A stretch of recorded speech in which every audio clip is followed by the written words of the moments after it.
Welcome to my YouTube channel study with Sanjay. इस video में आज हम कवर करने वाले हैं कंप्यूटर के टॉप 25 क्वेश्चंस जो कि परीक्षा की दृष्टि से अत्यंत महत्वपूर्ण हैं। तो बिना देरी के शुरू करते हैं आज का वीडियो। पहला क्वेश्चन है, कंप्यूटर का आविष्कार किसने किया था?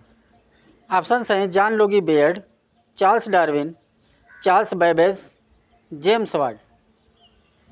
तो इसका राइट आंसर है चार्ल्स बैबेज। दुनिया का सबसे पहला कंप्यूटर मैकेनिकल कंप्यूटर है। इसे 1822 में चार्ल्स बैबेज ने बनाया था।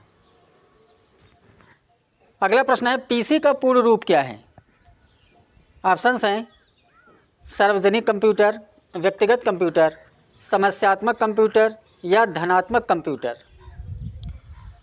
तो इसका राइट आंसर है व्यक्तिगत कंप्यूटर या पर्सनल कंप्यूटर। नेक्स्ट क्वेश्चन है, कंप्यूटर का मस्तिष्क यानी ब्रेन ऑफ ए कंप्यूटर किसे कहा जाता है? ऑप्शंस हैं माउस, कीबोर्ड, मॉनिटर या सीपीयू। तो इसका राइट आंसर है सीपीयू। अगला प्रश्न है, सीपीयू का पूर्ण रूप क्या है? ऑप्शंस हैं central processing unit, central problem unit, common program unit या कंप्यूटर प्रोग्राम यूनिट। तो इसका राइट आंसर है सेंट्रल प्रोसेसिंग यूनिट। अगला प्रश्न है, कंप्यूटर के जिन भागों को छुआ जा सकता है कहलाते हैं सॉफ्टवेयर, हार्डवेयर, मलवेयर या थर्मोवेयर। तो इसका राइट आंसर है हार्डवेयर। हार्डवेयर किसी कंप्यूटर के फिजिकल और विजिबल कंपोनेंट्स होते हैं जिसे हम छू सकते हैं, जैसे मॉनिटर, सीपीयू, कीबोर्ड, माउस आदि। अगला प्रश्न है, कंप्यूटर के जिन भागों को छुआ नहीं जा सकता है कहलाते हैं सॉफ्टवेयर, हार्डवेयर, मलवेयर या थर्मोवेयर। तो इसका राइट आंसर है सॉफ्टवेयर। सॉफ्टवेयर निर्देशों का समूह यानी सेट ऑफ इंस्ट्रक्शंस होता है जो हार्डवेयर को विशेष कार्य, स्पेसिफिक टास्क को करने के योग्य बनाता है, जैसे Windows 10, adobe Photoshop, Google Chrome आदि। अगला प्रश्न है, रैम का पूर्ण रूप क्या है? ऑप्शंस हैं random access memory, regular access memory, read access memory या रोटेबल अकाउंट मेमोरी। तो इसका राइट आंसर है रैंडम एक्सेस मेमोरी। अगला प्रश्न है, रोम का पूर्ण रूप क्या है? ऑप्शंस हैं real output memory, regular output memory, read only memory या रैंडम ओनली मेमोरी। तो इसका राइट आंसर है रीड ओनली मेमोरी। अगला प्रश्न है, निम्नलिखित में से कौन आउटपुट डिवाइस है? ऑप्शंस हैं कीबोर्ड, माउस, स्कैनर, मॉनिटर। तो इसका राइट आंसर है मॉनिटर। इसके अलावा प्रिंटर, स्पीकर, हेडफोन, प्रोजेक्टर आदि आउटपुट डिवाइस हैं। अगला प्रश्न है, निम्नलिखित में से कौन इनपुट डिवाइस है? ऑप्शंस हैं monitor, printer, projector, scanner.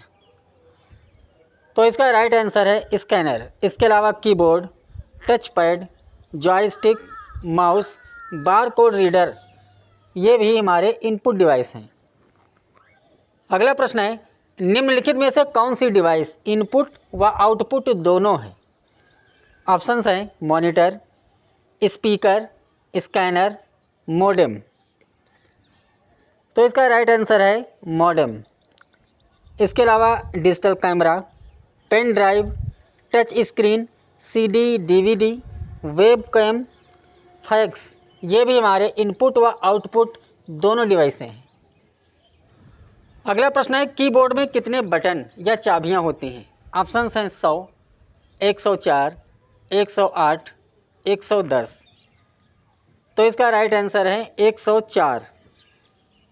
Keyboard में फंक्शन की, अल्फ़ा न्यूमेरिक की, स्क्रॉल की, न्यूमेरिक की और एस्केप कीज होती हैं। अगला प्रश्न है, निम्नलिखित में से कंप्यूटर की सबसे तेज़ मेमोरी कौन सी होती है? ऑप्शंस हैं random access memory, random memory, cache memory या रीड ओनली मेमोरी। तो इसका राइट आंसर है कैश मेमोरी। कैश मेमोरी एक हाई स्पीड मेमोरी है जो साइज में छोटी होती है, लेकिन यह मुख्य मेमोरी यानी रैम से अधिक तेज़ होती है। सीपीयू इस मेमोरी को प्राथमिक मेमोरी की अपेक्षा अधिक तेज़ी से एक्सेस कर लेता है।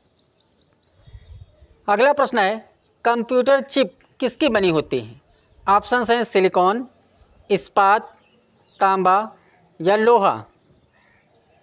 तो इसका राइट आंसर है सिलिकॉन। अगला प्रश्न है निम्नलिखित में से कौन सी मेमोरी अस्थायी मेमोरी यानी वॉलेटाइल मेमोरी होती है? ऑप्शंस हैं रैम, रोम, प्रोम या ईप्रोम। तो इसका राइट आंसर है रैम। प्राइमरी मेमोरी दो प्रकार की होती हैं, रैम और रोम। रैम हमारी वॉलेटाइल मेमोरी है। वॉलेटाइल मेमोरी एक ऐसी मेमोरी होती है जो डिवाइस के चालू रहने के दौरान ही अपना डाटा बनाए रखती है। यदि किसी कारण से बिजली की आपूर्ति बंद हो जाती है तो इसका डेटा भी नष्ट हो जाता है।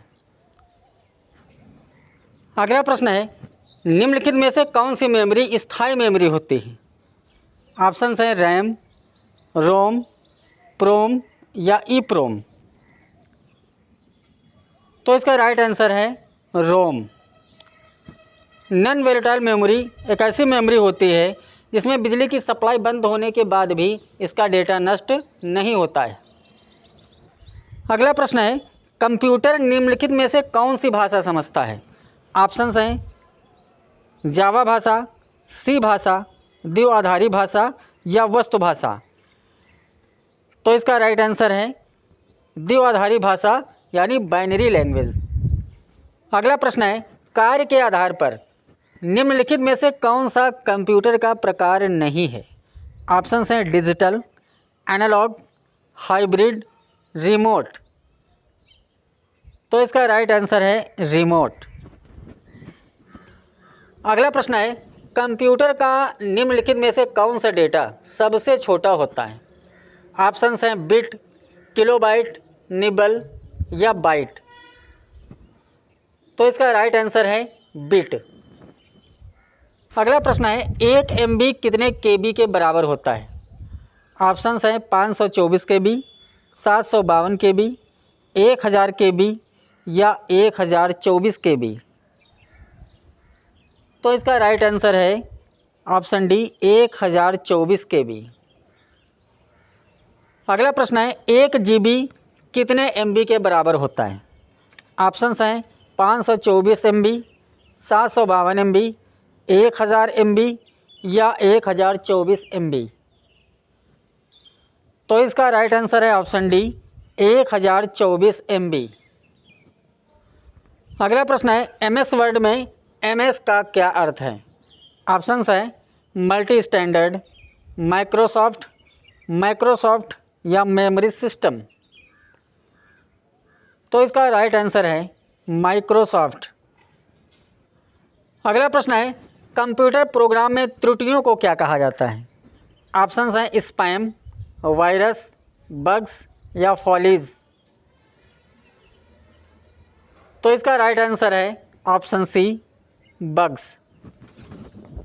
अगला प्रश्न है वह सूचना जो आप किसी कंप्यूटर में डालते हैं कहा जाता है डेटा, फाइल्स, इनपुट या आउटपुट। तो इसका राइट आंसर है डेटा। लास्ट क्वेश्चन है सबसे शक्तिशाली यानी मोस्ट पावरफुल कंप्यूटर कौन सा है?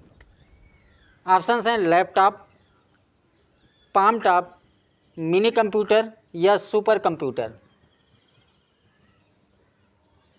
तो इसका राइट आंसर है ऑप्शन डी सुपर कंप्यूटर। अगर आपको मेरा ये वीडियो पसंद आया है तो वीडियो को लाइक और शेयर ज़रूर कीजिए और ऐसे ही नॉलेजेबल वीडियोज़ के लिए मेरे चैनल को सब्सक्राइब कीजिए।